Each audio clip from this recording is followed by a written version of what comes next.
Mi tío usó el negocio de mi abuela para montar el suyo, y ahora exige parte de las ganancias alegando que todo lo construyeron juntos.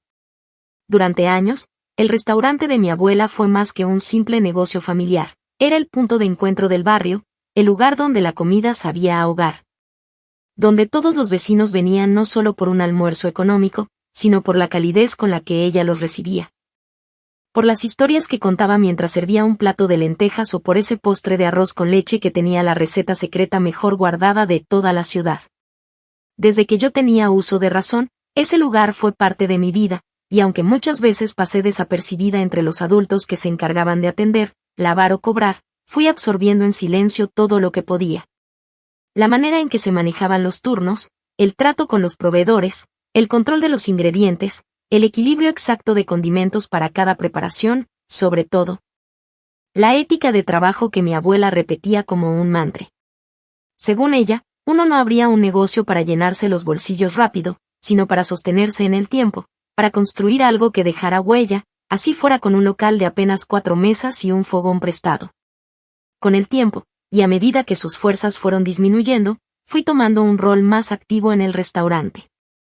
Primero empecé a encargarme del turno de la tarde, luego asumí la caja y después la cocina en sí, hasta que prácticamente lo llevaba yo sola. Mi mamá me ayudaba cuando podía, pero tenía su propio trabajo, así que recaía en mi gran parte de la responsabilidad. Mi tío, por otro lado, apenas aparecía.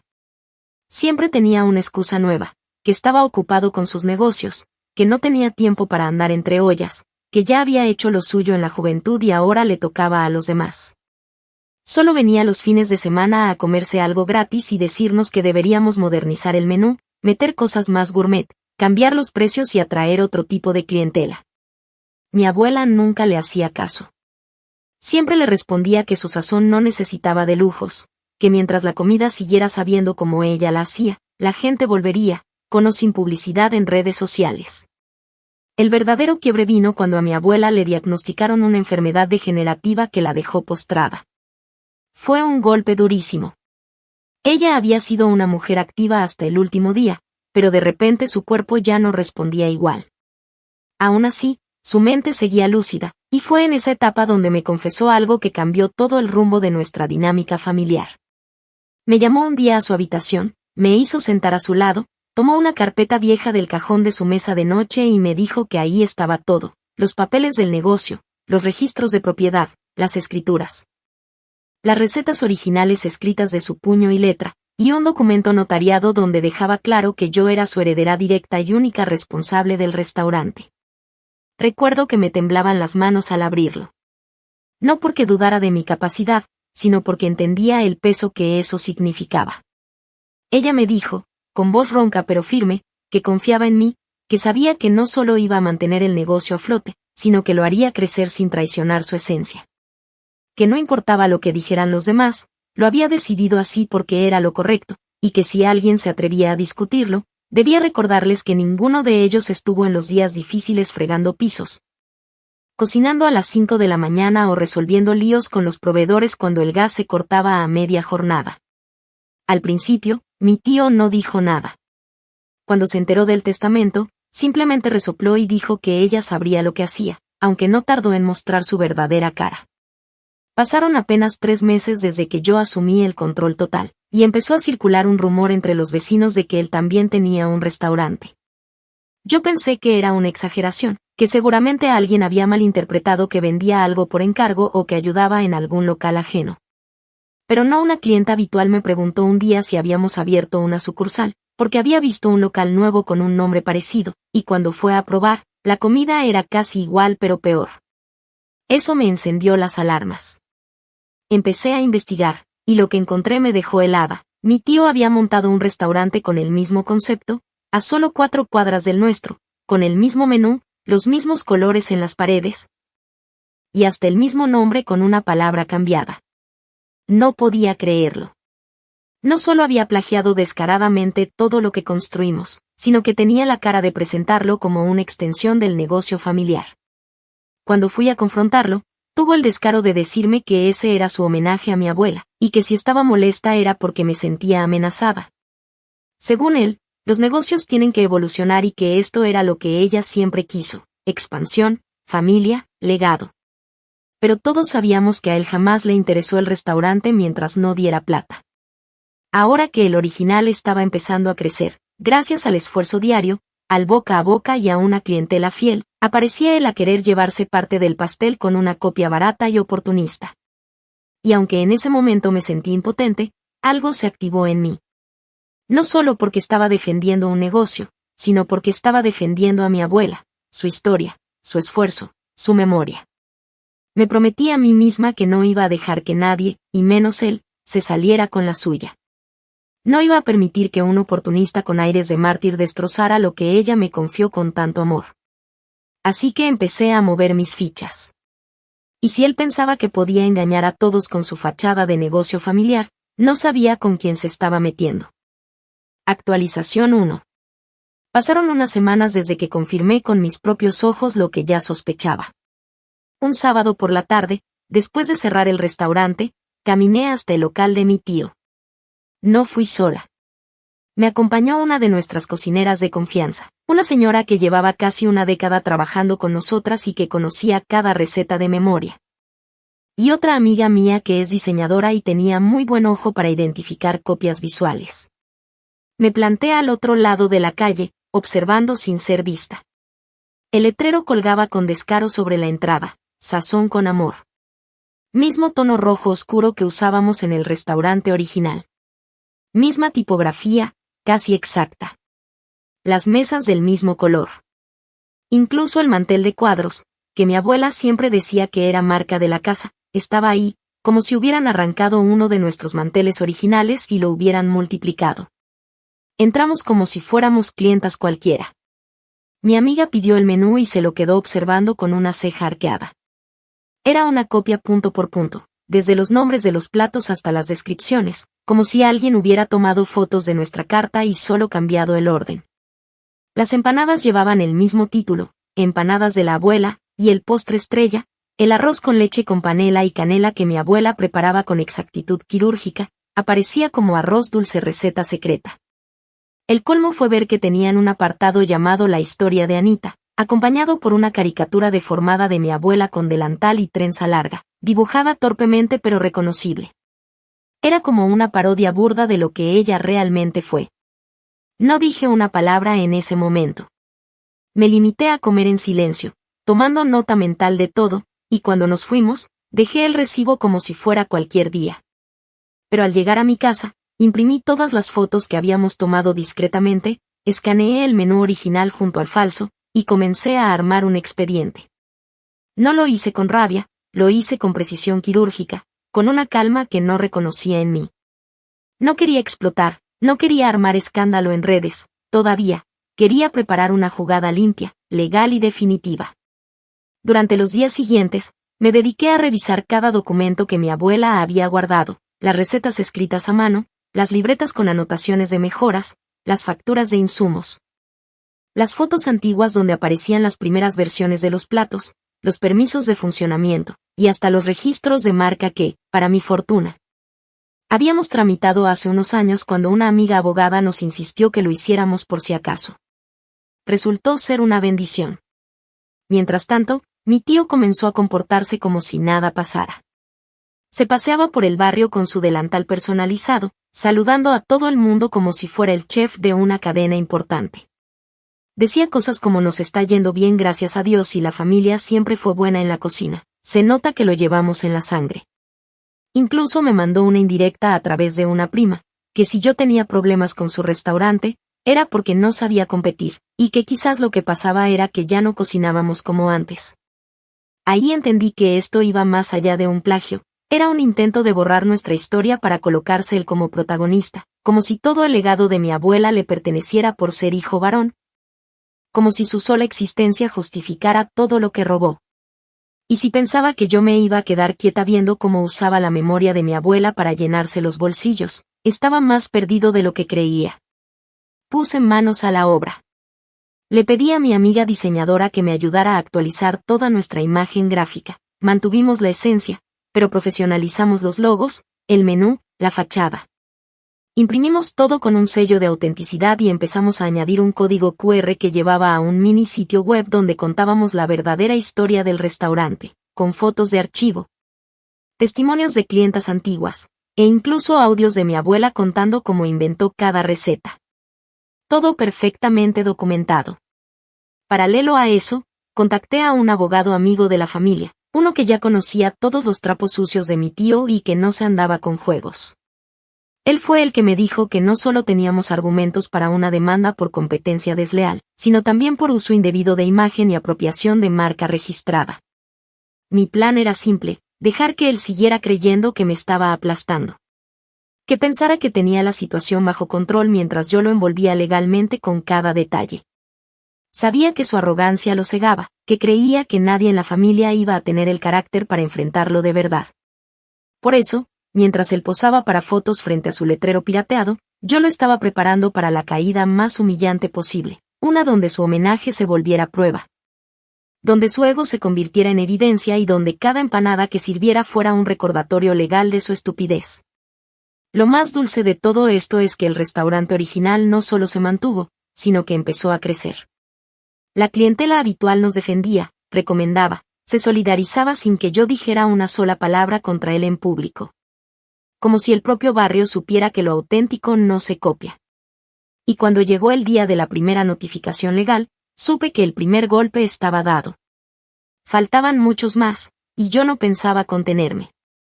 Actualización 2. Pasó poco más de un mes desde que comencé a moverme en silencio con el abogado, la diseñadora y toda la recopilación de pruebas. Yo ya tenía listo un documento grueso con todas las evidencias, desde fotografías comparativas de los menús y los espacios, hasta testimonios de clientas fieles que habían ido a ambos lugares y sabían perfectamente cuál era el original. Habíamos recolectado pruebas que demostraban la autoría de las recetas, las marcas registradas, las publicaciones previas al surgimiento de su local. Y hasta los nombres de proveedores que él contactó fingiendo ser parte de nuestro equipo para obtener las mismas tarifas. Yo esperaba que lo próximo fuera una citación legal discreta, algo que lo dejara sin palabras.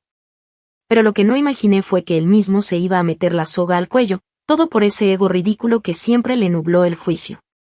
Era un miércoles al mediodía, justo en el pico de clientela. Teníamos las 4 mesas llenas y un par de personas esperando turno afuera. Yo estaba en la caja, revisando los pedidos, cuando escuché una voz altisonante al fondo del local, una de esas que llega con intención de llamar la atención. Era él. Entró como si viniera a inspeccionar lo que según él era parte de su empresa, acompañado por un tipo de corbata arrugada y cara de pocos amigos, que se presentó como su abogado.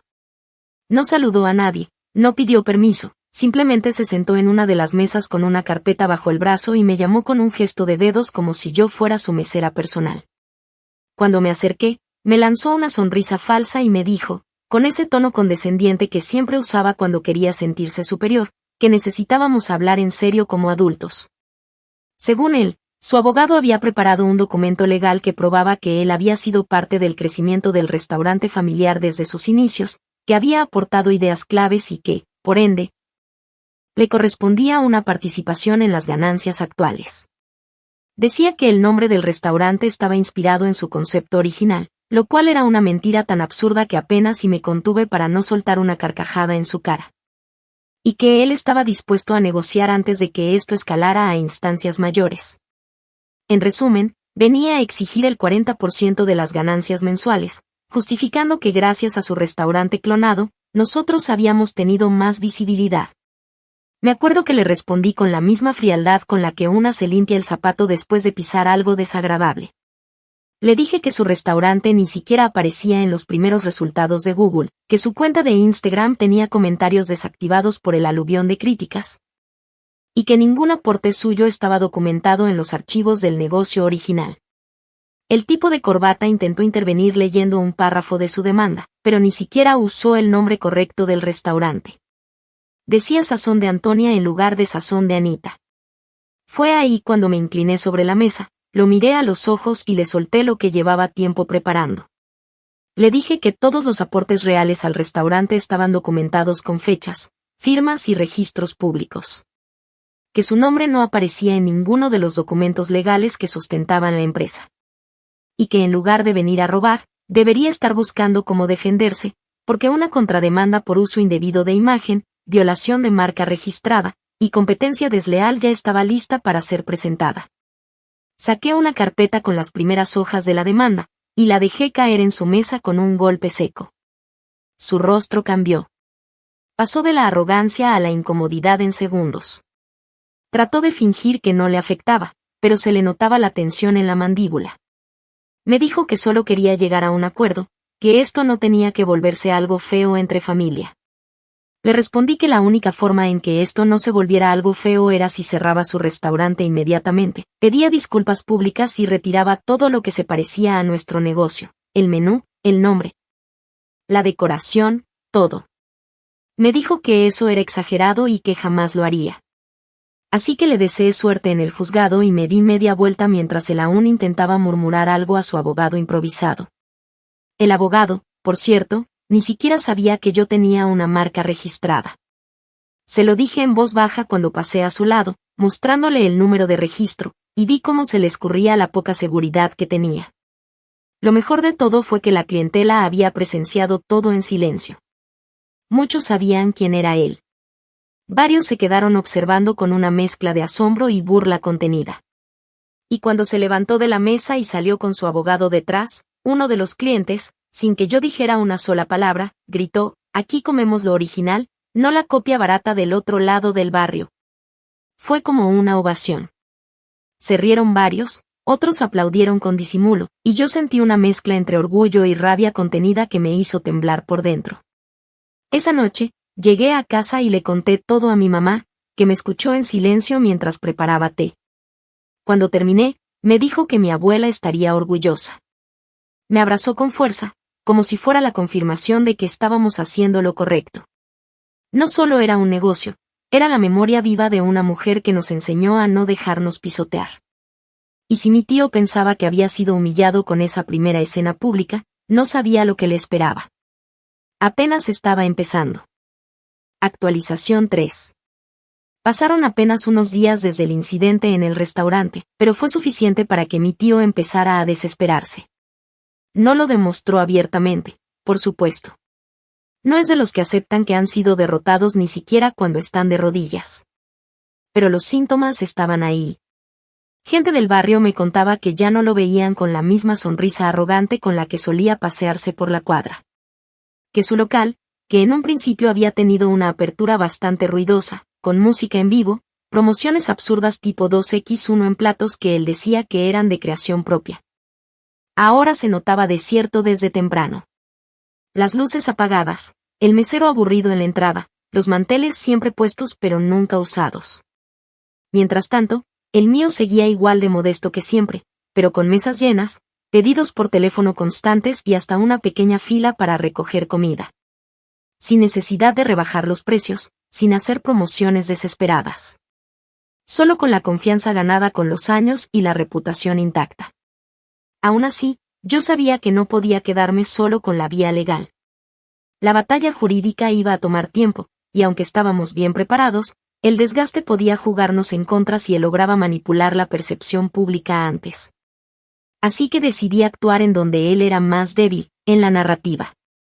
El tipo se creía un genio del marketing solo porque había hecho unos posts en Instagram con fotos robadas de Pinterest, mal editadas, acompañadas de frases como el sabor que nos une como familia o tradición reinventada. Eran intentos patéticos de vender una imagen que no le pertenecía.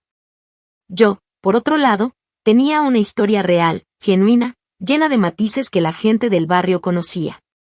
Así que decidí contarla sin filtro, sin ocultar nada, desde el corazón y con pruebas.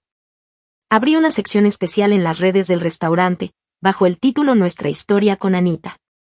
La diseñadora me ayudó a estructurar las publicaciones para que no parecieran un ataque directo, porque lo último que quería era que me cerraran la cuenta por difamación, pero que dejaran bien claro quién era el original. Quién estaba detrás de todo, y por qué defender ese legado era mucho más que una cuestión de negocio. Compartimos fotos de mi abuela en la cocina, en blanco y negro, con sus trenzas largas y ese delantal manchado de ajo y cebolla que usaba todos los días. Subimos recetas escaneadas escritas a mano, con sus correcciones a lápiz al margen, donde se podía leer su letra temblorosa indicando el punto exacto donde debía apagarse la estufa para que el arroz no quedara empastado. También incluí videos breves de clientas antiguas, algunas de ellas abuelas también, hablando de cómo el restaurante había sido su lugar seguro cuando no tenían dinero para comer, como mi abuela les fiaba sin juzgar.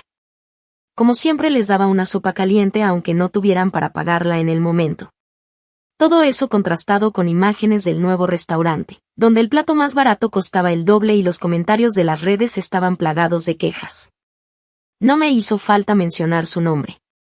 Nunca lo señalé directamente. Simplemente dejé que la historia hablara por sí sola.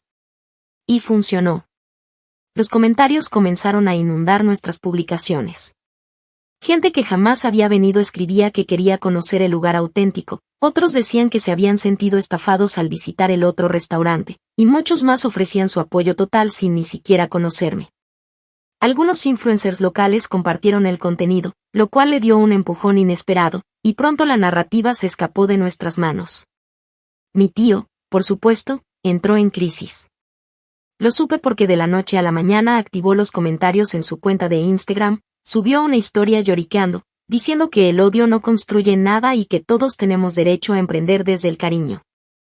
En su video, fingía una vulnerabilidad que daba vergüenza ajena. Se le notaba la voz temblorosa, pero no de emoción, sino de rabia contenida. Dijo que el restaurante que él había montado era una continuación de los sueños de su madre, que siempre fue un homenaje y que no entendía por qué lo estaban atacando si solo quería honrar su legado. Pero la gente no le creyó. Los comentarios no se hicieron esperar. Algunos le escribieron directamente que era un oportunista, que nadie le pidió su homenaje, que se había aprovechado del nombre de su madre para montar una copia mal hecha y encima venir a reclamar lo que no le correspondía. Otros compararon fotos de los menús y lo acusaron directamente de plagio. Lo llamaron falso, descarado, hipócrita. En menos de 48 horas, desactivó los comentarios de nuevo y bajó varios videos. Y mientras tanto, nosotros alcanzamos un nuevo récord en ventas. La gente venía a comer, pero también a conocer la historia. Sentían que formaban parte de algo real. Algunos incluso se ofrecieron como voluntarios para ayudarme a digitalizar más documentos, a hacer más publicaciones, a organizar eventos en honor a mi abuela. Fue en medio de ese auge que decidí hacer una jornada especial, un día completo en que se sirvieran almuerzos gratuitos a personas en situación de calle, igual que como mi abuela lo hacía en silencio cada diciembre. El evento fue un éxito. Salieron notas en periódicos locales, la televisión regional vino a grabar una cápsula, y hasta el concejal del distrito me envió una carta de reconocimiento. Esa fue la estocada emocional que lo terminó de hundir.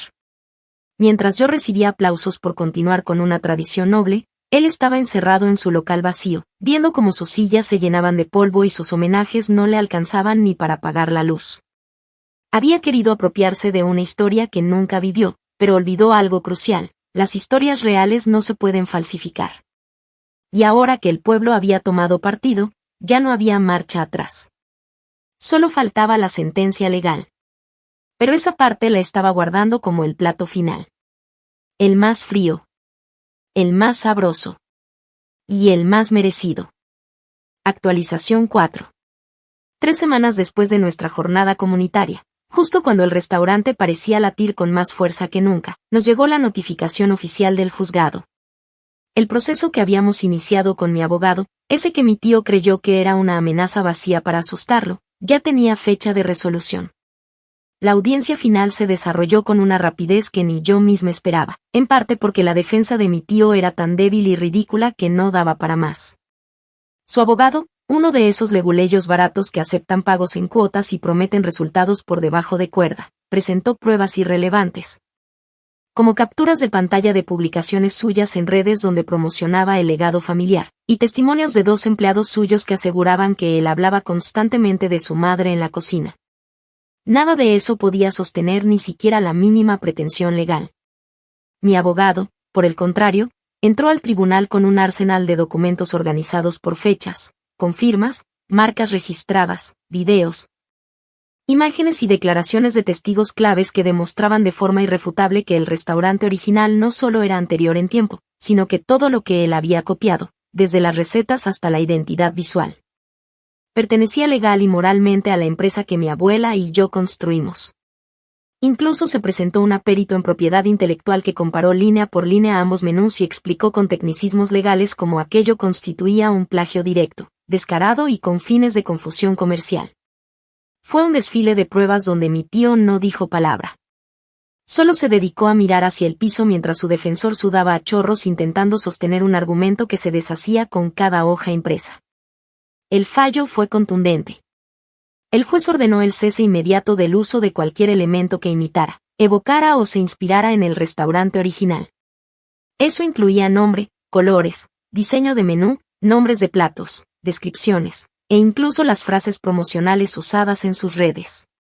Se le ordenó retirar toda la imagen del negocio en un plazo de 15 días, pagar una indemnización por daños a la marca y asumir los costos procesales. Además, se solicitó una revisión de sus finanzas debido a irregularidades encontradas en su documentación contable, lo cual fue enviado a la autoridad tributaria correspondiente. Yo no salté de alegría ni hice fiesta. No era el tipo de victoria que se celebra con alarde. Era una victoria que se saborea en silencio, sabiendo que se logró con paciencia, estrategia y justicia. Pero ese mismo día, horas después de recibir la notificación, mi madre me llamó para darme una noticia que me rompió por dentro. Mi abuela había fallecido. Fue como si hubiera aguantado lo justo y necesario para asegurarse de que todo estuviera en orden, de que el legado que tanto protegió no quedara en manos equivocadas. No murió sola ni abandonada, por suerte. Estaba en casa, rodeada por mi madre y una enfermera que ya era parte de la familia. Según contó mi mamá, alcanzó a sonreír al saber que habíamos ganado el caso. Dijo que ya podía irse en paz, que la niña cuidó la receta mejor que nadie, y luego simplemente se quedó dormida. El entierro fue íntimo pero profundamente sentido. Vinieron vecinos, proveedores, clientas de años, y hasta antiguos empleados. Cada uno dejó flores, cartas, anécdotas. La esquina donde funcionaba el restaurante se llenó de velas y mensajes de agradecimiento. Todos hablaban de ella como si fuera una especie de madre comunitaria, alguien que marcó generaciones enteras a punta de comida casera, consejos sabios y una risa contagiosa. Mi tío no asistió. O si lo hizo, se quedó en algún rincón, en silencio, sin atreverse a dar la cara. No lo vi. Tampoco lo esperaba. Dicen que para ese momento ya estaba empezando a vender utensilios del restaurante que había montado. Primero fue la licuadora industrial, luego el horno y después las mesas. Todo lo ofrecía por Marketplace con descripciones vagas y precios que dejaban claro que estaba desesperado por conseguir algo de dinero. Poco a poco, su fachada se desmoronó. La clientela que le quedaba, si es que alguna vez fue genuina, desapareció por completo. La DIAN, como era de esperarse, empezó una auditoría por evasión de impuestos y no tardaron en embargarle parte del inventario. Los proveedores a quienes debía meses dejaron de surtirlo, y algunos incluso lo denunciaron por fraude. Ya no tenía personal, ni redes activas, ni reputación. Solo le quedaba un letrero desvencijado colgando torcido en la fachada de un local vacío. Yo, por mi parte, transformé el restaurante original en algo aún más sólido. Con parte de las ganancias que llegaron tras el crecimiento post-viral y el respaldo de varias alianzas con fundaciones, abrimos un comedor comunitario anexo al restaurante. En las mañanas, funciona como cocina solidaria para adultos mayores, y en las tardes sirve como taller donde jóvenes del barrio aprenden cocina básica y administración. Lo llamé Anita Vive, con un pequeño mural de mi abuela pintado en la entrada, sonriente, con su delantal y su cucharón en mano. A veces pienso en todo lo que ocurrió y me impresiona como un acto tan miserable, el robo descarado de un concepto familiar, terminó revelando tanto de cada persona. Mi tío, con su arrogancia y ambición disfrazadas de afecto filial, se hundió solo. Porque la mentira se puede sostener con marketing barato durante un tiempo, pero eventualmente se cae a pedazos cuando se enfrenta a la verdad. Y la verdad era que él nunca entendió el restaurante. No supo ver que no se trataba solo de vender comida, sino de sostener una historia, una comunidad, una memoria viva. Mi venganza no fue solo verlo arruinado, aunque no voy a negar que eso tuvo su satisfacción. Mi venganza real fue devolverle a mi abuela lo que era suyo. Hacer que su nombre no quedara manchado por un hijo oportunista, sino elevado por una nieta que aprendió a defender con firmeza, pero sin perder la ternura. Y si alguna vez él decide regresar, a pedir disculpas, a suplicar ayuda, a mendigar perdón, lo voy a recibir con la misma cortesía con la que ella sirvió siempre su comida, con las manos limpias, pero sin olvidar de que fue capaz. Porque en esta familia podemos perdonar, sí, pero jamás olvidamos quien intentó robarnos lo que construimos con el alma. Actualización final. Había pasado poco más de un año desde que mi tío montó su restaurante Copia y comenzó todo este circo grotesco de apropiación, demandas, caídas públicas y vergüenza silenciosa. La verdad, yo ya había dejado de pensar en él. Entre la expansión del restaurante original, los talleres comunitarios, las alianzas con escuelas técnicas y la constante evolución del menú, todo en honor a las recetas de mi abuela, sin traicionar su esencia. Tenía la cabeza llena de proyectos reales, tangibles, construidos desde el trabajo y no desde la envidia. Sin embargo, la vida tiene una manera muy curiosa de cerrar los ciclos con precisión quirúrgica. Un viernes por la tarde, mientras revisaba facturas y pedidos en la oficina del restaurante, una vecina me mandó por WhatsApp una publicación de Marketplace. Era un aviso sencillo, sin muchos adornos, con el título remate urgente, local de comida equipado. La dirección era demasiado familiar. El nombre no aparecía por ningún lado, pero bastó abrir las fotos para confirmar que sí, era el restaurante de mi tío. Las paredes ya estaban medio despintadas. El letrero que una vez imitó el nuestro estaba caído y apoyado contra una de las sillas. La cocina mostraba signos evidentes de deterioro y abandono. El mensaje incluía una nota que decía: venta por motivo de cierre definitivo. Solo compradores serios. La subasta era presencial, y sería ese mismo domingo en la mañana. Dudé unos segundos. Parte de mí sentía que ya no valía la pena remover lo que estaba enterrado. Pero otra parte, más profunda, más leal a mi abuela, sabía que esa era la última jugada. El cierre con broche de oro. El momento donde todo lo que él intentó arrebatarse le escaparía de las manos para quedar, inevitablemente, en las mías. No por capricho. No por revancha barata. Sino para terminar de poner las cosas en su sitio, como debieron estar desde el principio. Me presenté a la subasta puntual, sin anunciarme, sin decir quién era. Iba vestida normal, con ropa de calle, el cabello recogido y una carpeta de documentos bajo el brazo. En la entrada había un par de compradores interesados, un hombre mayor que buscaba montar un café de barrio, una mujer que preguntaba si los hornos funcionaban bien, y un tipo joven que dijo que quería abrir un food truck fijo. Nadie sabía la historia completa del lugar. Para ellos era solo un local más, con buen tamaño y equipo funcional. Para mí, era el escenario donde se intentó borrar un legado entero y donde yo, contra todo pronóstico, lo recuperé pieza por pieza. Cuando anunciaron el primer lote, que incluía las estufas, las mesas y parte del mobiliario, lancé una oferta agresiva, por encima del promedio. No porque los necesitara, sino porque no iba a permitir que ese espacio se convirtiera en un lugar cualquiera, desvinculado de todo lo que representó. Gané ese primer lote sin mucha competencia. Luego vino la oferta por el local completo, un contrato de arriendo con opción de compra, bastante barato, con facilidades de pago. Algunos dudaron. Yo no. Ofrecí el doble de lo inicial.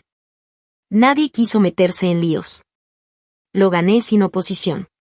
Y así, sin escándalos, sin levantar la voz, sin necesitar que nadie me aplaudiera, me convertí en la dueña del lugar donde mi tío intentó construirse una identidad sobre mentiras. El mismo espacio donde colgó fotos de mi abuela sin permiso, donde vendió platos con nombres robados, donde exigió un 40% de un negocio que jamás ayudó a levantar. Ese lugar ahora me pertenecía legal y legítimamente, y lo primero que hice fue mandar a tumbar la fachada completa. Quería empezar desde cero, sin vestigios, sin rastros de lo que él intentó forzar. Durante semanas, el local permaneció cerrado mientras lo reformábamos.